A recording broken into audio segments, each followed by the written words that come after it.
Hey everyone, how's it going? My name is Daniel. Today we're going to be doing a CPU cooler upgrade for my Fractal Design Ridge case. I've been using a wraith stealth cooler for about a week or so, and the temperatures have been pretty high. So I purchased a brand new cooler to hopefully help reduce the temperatures.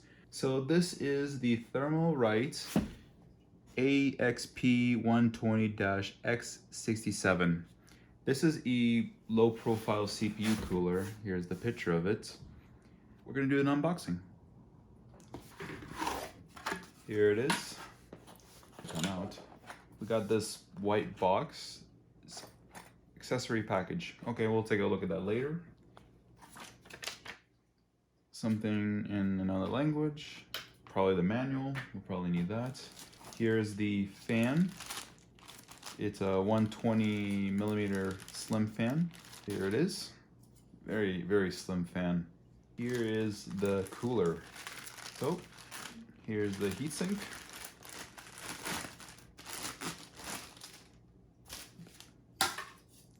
And here you go. It's got 6 heat pipes, which is pretty nice. The protective tape, if don't take this off when just take it off when you're ready to install it. And that's how the fan gets installed. It sits on top of the heatsink like that. And the total height for the fan in the heatsink is 67 millimeters. So it's perfect. It would be perfect for the Ridge. And here is the accessory box. Let's see what we get inside.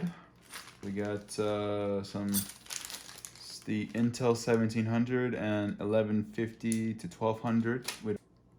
We got thermal paste and some mounting brackets. This is AM4, we definitely need that. The back plate, I don't think we need this for the AMD because the AMD's already got a back plate included. Fan brackets, there's 4, I don't know which is which. Well, we'll figure it out as we install. So let's get to the installation and follow through how we install it to an AM4 system. So before I show you guys the installation video, I like to point out if you have an AM4 system, I strongly recommend to avoid having your processor get stuck to the heatsink. I recommend using your computer for at least 10 to 15 minutes. If you have Prime 95, let it run for like 10-15 minutes and it will soften up the thermal paste. I guarantee you won't have any stuck CPUs onto your heatsink. And I've had it before happen and it's not fun. Not fun whatsoever. That's one heatsink off. So I like to use these Arctic Clean bottles. Well, you can use just any alcohol-based clean solution, whatever, even rubbing alcohol. So this one pretty much does all the removing, and this one just cleans up the heatsink. Just take your standard, whatever you want, paper towel. I use paper towel, it's not a big deal. You can use a microfiber cloth or whatever you got available. So for AM4, you're gonna need the mounting bracket that came with your motherboard. It's gonna be using this instead of the backplate that comes with the cooler. You're gonna need these 2 curved mounting brackets. They will have AM4 labeled. Yeah, I see, AM4. You're gonna need 2 of them. You're also gonna need these 4 rubber washers. And the screws that that were in the same bag as the red washers. It's gonna be in the same bag, so don't worry. All right, so now we got the AM4 mounting onto the motherboard, and now we're gonna get to the installation of the heatsink. All right, so I just realized that the heatsink will not go in if the memory is tall. The problem is my G-Skill memory are just a little too tall. So I have this Corsair Vengeance LPX. It's 16 gigabytes of the same memory. And also I just realized all these cables here were also interfering. So I had to readjust the cables So now I gotta cable manage something around here. But yeah, if you have a cable clutter here like I had earlier, the heatsink will not go in. The heatsink will get in there. It will fit in its two mounting screw locations. Now it'll go into its place. The problem is if I wanted to rotate it, depending on your motherboard, if you have a motherboard with an IO shield like this, I don't think it's going to work, because you got to keep in mind that you're going to be pushing in. This heatsink has to screw in, so it's going to be pushing down on this IO shield. So that's the only way you can install it, is the other way. Actually, I just realized it's also this plug here. I don't know if you can see it, but it's also in the way.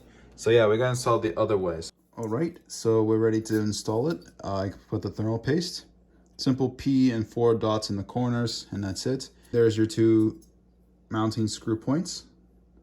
And now we just line up the heatsink with those 2 points. 2 screw points. Yep, now it's lined up.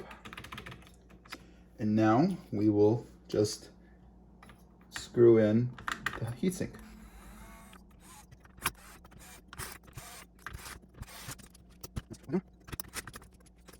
So, heatsink is installed. So yeah, there's the memory clearance.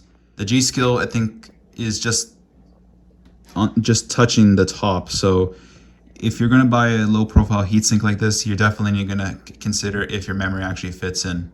So I was just a little curious, because you do get the slim 120mm fan. Will close with the side panel. I got this Noctua fan, and it is a better fan, and it's pretty much double the thickness.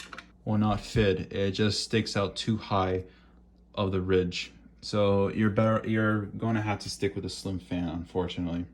Well, here you go. It's up and running. A lot quieter than my Wraith Stealth, that's for sure. So I will get to stress testing the CPU and see how the difference in temperatures are. So I've been running Prime 95 for 10 to 15 minutes. And as you guys can see, the highest it reached was 70.5 degrees Celsius. That's amazing. The Wraith Stealth would max it out to 95 degrees Celsius. And this is at the high heat output, not the maximum output. But look at that. That's just amazing. 25 degrees drop. I was expecting at least 10 degrees. And the fan's not even spinning that high. It's spinning around 17 to 1800 RPM. And it's a hell of a lot quieter too. I don't know if you guys can hear it.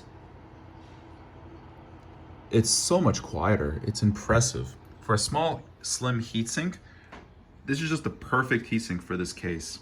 Just absolutely perfect. So I'm playing City Skylines, one of my favorite city building games. I've been at this game for close to an hour. And when I was playing this game with the Wraith Stealth, it would reach around 86 to 90 degrees Celsius. And now we are hitting 66 to 67 degrees Celsius. And also the clock frequency has went up, because I think it would hover around 3.8 gigahertz. Now we're hitting 4 to 4.1 gigahertz. So not only has the temperature dropped, but the performance has increased also. So I just wanted to show some comparisons between my Wraith Stealth cooler to the new cooler. So this is rendering the previous videos, and these were the temperatures I was getting. And you can already see that it was already hitting 96 degrees Celsius. I did a test render for this video, and as you guys can see, the temperatures have improved. Now we're hitting 72.6 degrees Celsius at the highest. So another test I did was I ran Prime 95 at blend all the above settings with Firmark running for the GPU for about 30 minutes. And as you guys can see, the temperature has reached 80.3 degrees Celsius, which is pretty good. The GPU is adding a lot of heat to the CPU area as well. So yeah, temperatures stay pretty reasonable at 80 degrees Celsius.